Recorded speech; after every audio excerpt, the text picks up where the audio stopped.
कुंडरी में सूबाई वज़ीर नवाब तैमूर टालपुर जी बरसात जी तबाहकारियुनि बाबति गॾिजाणी। बोर मुतासिरनि सां मुलाक़ात न कई, मुतासिरनि डीसी खे घेरे वरितो। गॾिजाणी दौरान काउंसलरनि ऐं शहरनि पारां दाहूं कयूं वयूं।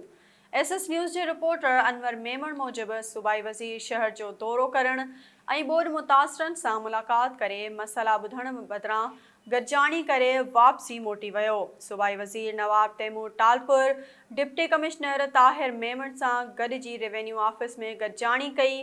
गॾिजाणी दौरान शहर जे चूंडल काउंसलरनि, शहरनि, सियासी समाजी धुरनि समेत मुख़्तलिफ़ कामोरनि शिरकत कई। गॾिजाणी में शहरनि ऐं काउंसलरनि पारां शहर में बरसाती पाणी नेकाल न थियणु ऐं इंतिज़ामिया पारां तावनी मदद न करण ख़िलाफ़ दाहूं कयूं वयूं।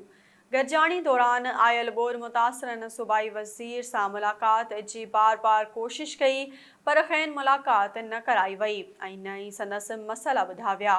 गॾिजाणी बाद बोर मुतासिरनि DC उमरकोट खे घेरे वरितो।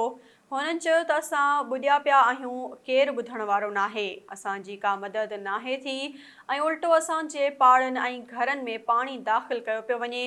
DC पारां बोर मुतासिरनि खे टेंट मुहैया करण जे यकीन ॾियारण बाद मुतासिरनि ख़ामोशी इख़्तियार कई। गॾिजाणी बाद नवाब तैमूर मीडिया सां ॻाल्हाईंदे चयो त मसइला ॿुधा आहिनि, शहर ऐं आसपास जे इलाइक़नि में पाणी बीठल आहे, असांजी टीम कमु करे पई ऐं जल्द पाणी नेकाली समेत समूरा मसइला हल करे अवाम जी मदद कई वेंदी।